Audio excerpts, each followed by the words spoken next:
Hello, we'll continue with The Merchant of Venice. So, here we are in Act 2, Scene 2, and enter Lancelot Gobbo, the clown, alone. So, Lancelot Gobbo is the foil. Is a contrast to the seriousness of the play. He is the clown in the play. Just as in a film, we have serious scenes and comedy scenes, comic scenes, um, alternating with each other.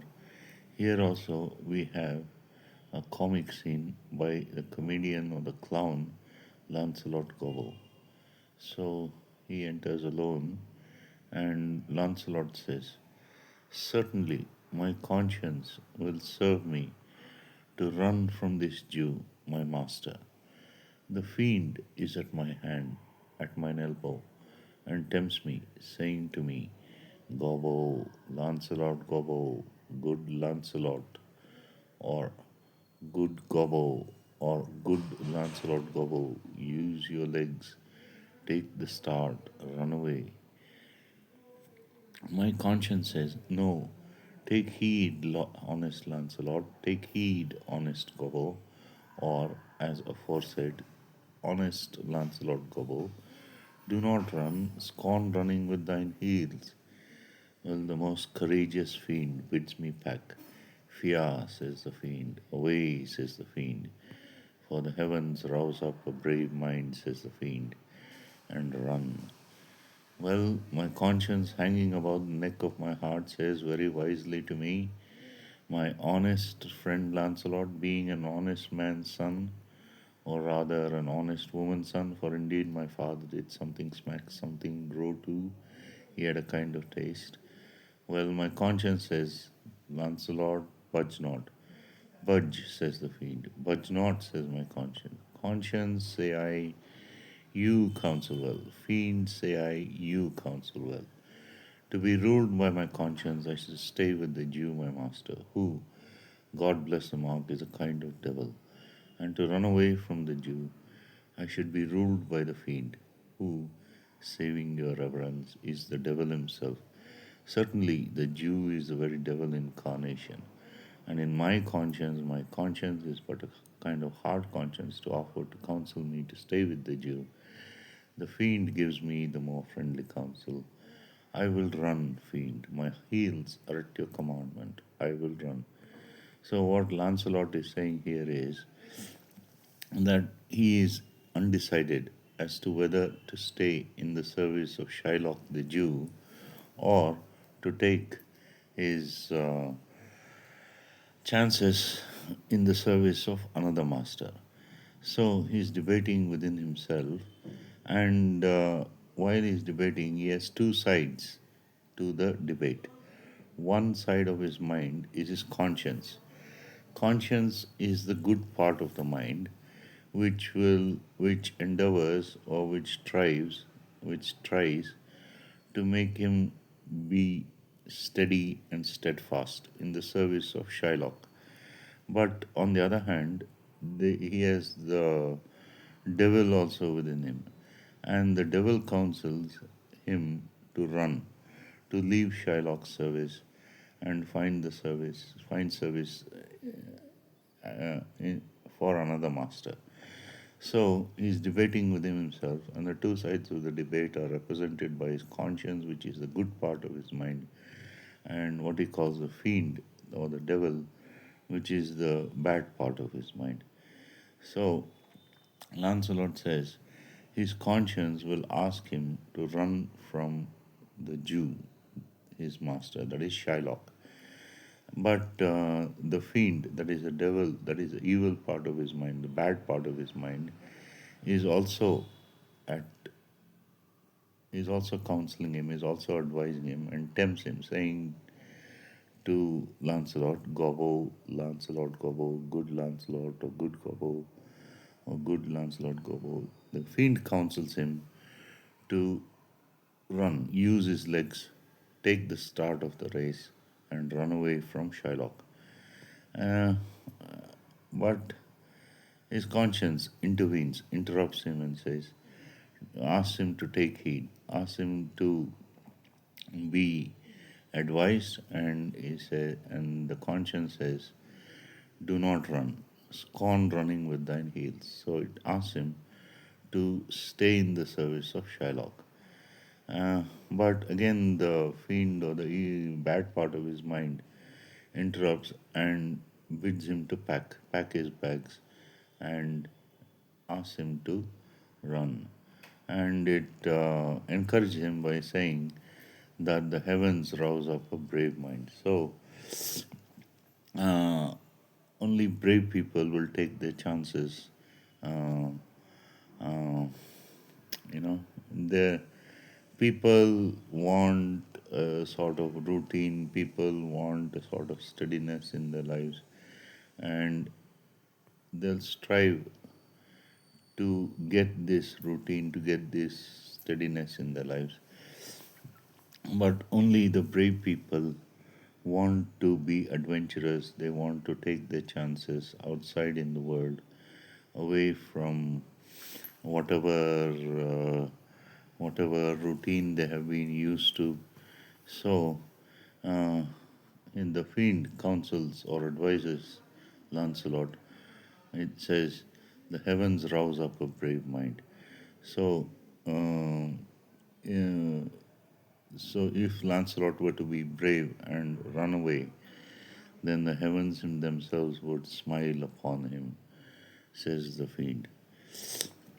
And but the conscience again, it tries to stop him by showing him affection. By his Lancelot says it hangs about the neck of his heart, and says and advises Lancelot that because he is an honest man's son, or rather an honest woman's son, because uh, Lancelot's father was not exactly, maybe he indulged in some infidelities, or he was unfaithful, things like that. Um, well, anyway, the conscience says, Lancelot, budge not, do not move. Budge, says the fiend. Budge not, says my conscience. So now Lancelot compares the two pieces of advice and says that both the conscience and the fiend, they counsel well. And he says that if he were to listen to his conscience, he should stay with the Jew, his master.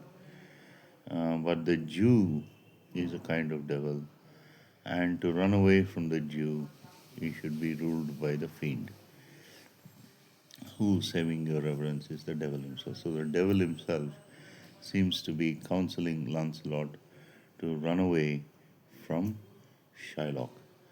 So then Lancelot comes to a conclusion. He says that the Jew, that is Shylock, is a very incarnation of the devil, and he says that his conscience is kind of hard to offer to advise him to stay with the Jew.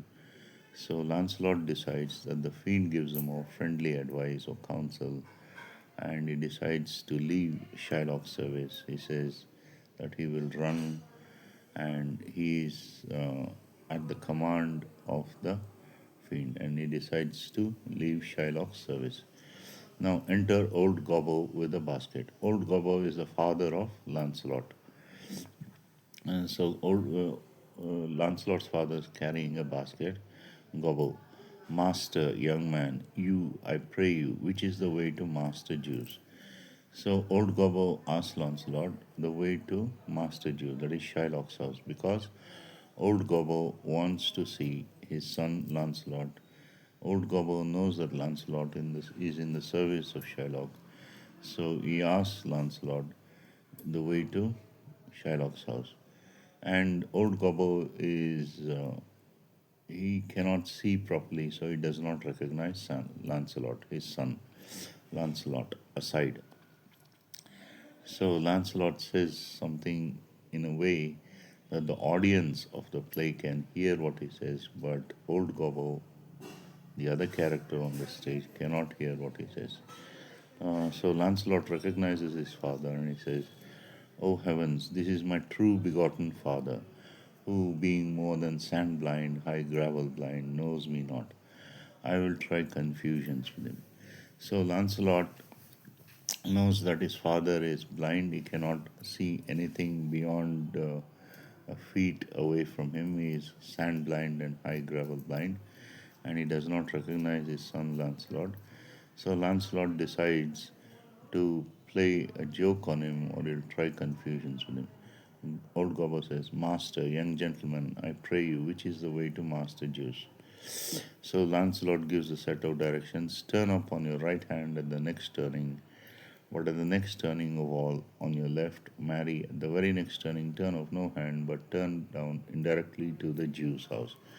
So Lancelot gives a set of directions to go to Shylock's house. Gobbo, be good Saunties, by God Saunties. 'Twill be a hard way to hit. Can you tell me whether one Lancelot that dwell with him or no? And so old Gobbo says, by God Saunties, that is, by the blessings of God, the directions given by Lancelot to Shylock's house will be very difficult to follow. And he asks Lancelot if he knows whether Lancelot dwells with Shylock or not, because he does not recognize his own son, because he is uh, blind, almost nearly blind. Lancelot, talk you of young Master Lancelot aside. Mark me now will I raise the waters. Talk you of young Master Lancelot. So Lancelot uh, decides to take the joke a bit further. He says he'll raise the waters, and he asks if old Gobbo is speaking of Master Lancelot, that is. Gobbo, no master, sir, but a poor man's son. His father, though I say it, is an honest, exceeding poor man, and God be thanked, well to live. So old Gobbo says that Lancelot is not a master, but in reality he is a poor man's son. And though he says it uh, himself, he is an honest, exceeding poor man. That is, he talks about himself as an honest, exceeding poor man. Old Gobbo does, and he says that old, he himself is well to live. Lancelot. Well, let his father be what he will talk of young Master Lancelot. So Lancelot decides whether old Gobbo be an honest, exceeding poor man or not. We'll talk of that later. And he asks if the subject of the talk is now himself, young Master Lancelot. Gobbo, your worship's friend and Lancelot, sir. So, Lancelot, but I pray you, ergo, old man, ergo, I beseech you, talk you of young Master Lancelot. So, Lancelot again asks if he talks of his son. Gobbo says of Lancelot, and it please your mastership. Lancelot, ergo, Master Lancelot, talk not of Master Lancelot, Father, for the young gentleman, according to fates and destinies and such odd sayings, the sisters three and such branches of learning is indeed deceased, or as you would say in plain terms, gone to heaven. So Lancelot decides to give old Gobbo the shock of his life, and he says, uh, and he tells old Gobbo not to talk of Master Lancelot, for the young gentleman is according to his fate or his destiny and other such astrological sayings which nobody can understand. The sisters three, the three sisters of fate, and other such branches of learning has, according to these, gone to heaven, or he has deceased, he is dead. So he's playing a joke, and Gobbo receives a shock of his life. Marry, God forbid. The boy was a very staff of my age, my very prop. So old Gobbo says that Lancelot is very support in his old age. Lancelot, in an aside, again he says, "Do I look like a cudgel or a hovel post or a staff or a prop? Do you know me, father?" Lancelot wonders, in an aside, whether he looks like a hovel post. Hovel post is a ramshackle old hut which is supported by one wooden pillar. So he asks himself whether he looks like a hovel post or a cudgel. Cudgel is like a small piece of wood which is used to support something. So does he look like a prop or a support? And he asks his father, Old Gobbo, if he recognizes him. Old Gobbo, alack the day, I know you not, young gentleman, but I pray you tell me, is my boy, God rest his soul, alive or dead? So Old Gobbo asks him, and he says that he doesn't know whether he doesn't recognize the person he's speaking to, and he asks Lancelot whether his son is alive or dead. So Lancelot decides to end the joke. Do you not know me, father? So he asks his father if he does not recognize him. Alack, sir, I am sand blind. I know you not. So Lancelot says, nay, indeed, if you had your eyes, you might fail of the knowing of me. It is a wise father that knows his own child. Well, old man, I'll tell you news of your son.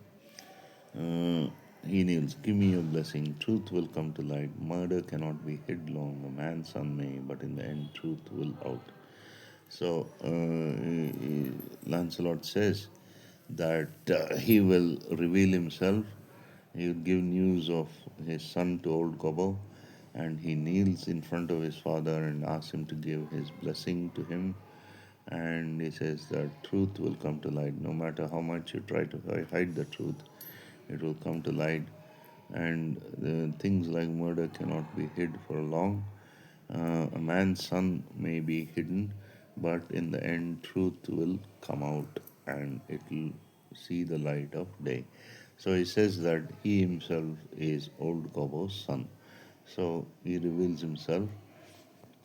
Gobbo, pray you, sir, stand up. I'm sure you're not Lancelot, my boy.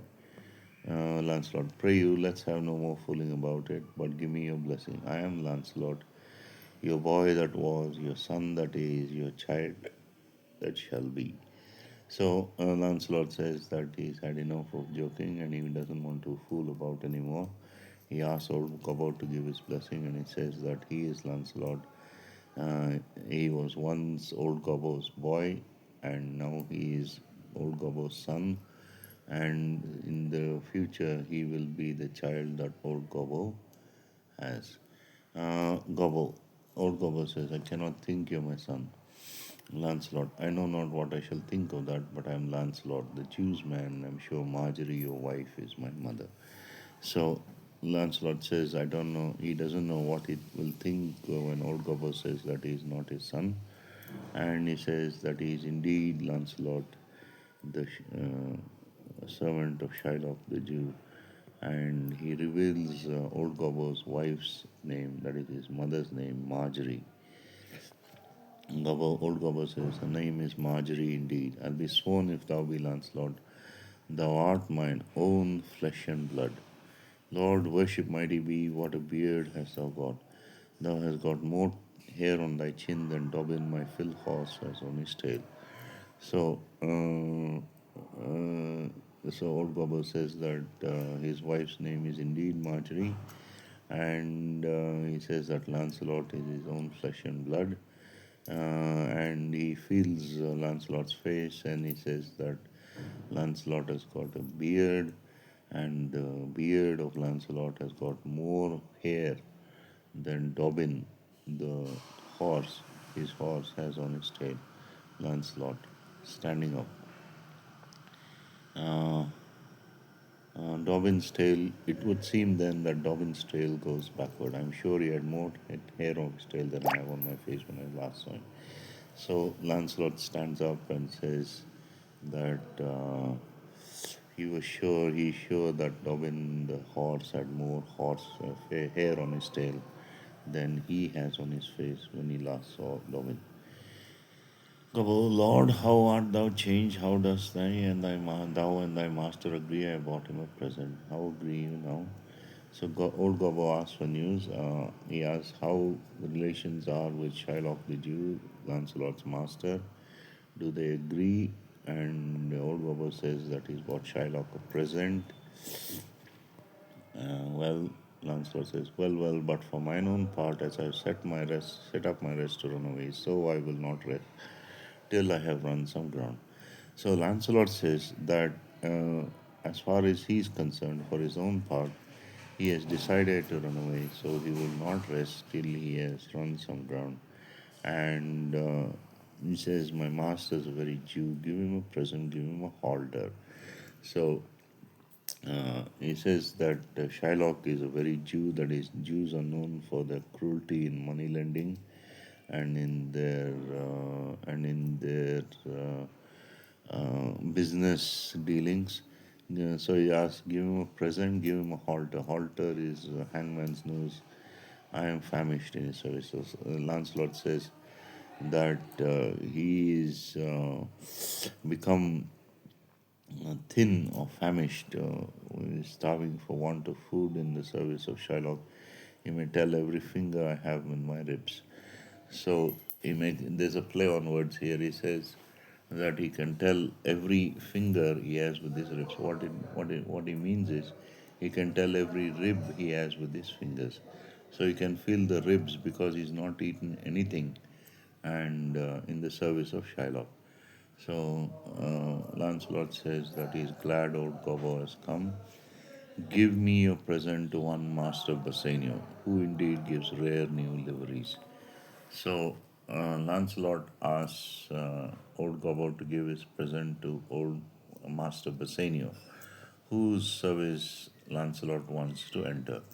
So Bassanio is going to woo Portia, the rich heiress in Belmont. So Lancelot wants to enter the service of Bassanio, and he says that Master Bassanio gives rare new liveries, rare new uniforms or liveries for his servants. "If I serve him not, I will run as far as God has any ground." So if he cannot get service in Bassanio's under Bassanio, he will run further and further. "O rare fortune, here comes a man. To him, Father, for I am a Jew if I serve the Jew any longer." So he says that by rare coincidence or by rare chance, Bassanio is approaching. So he asks old Gobbo to give the present that old Gobbo has bought to Bassanio, and he says that if he serves the Jew any longer, he himself will turn a Jew.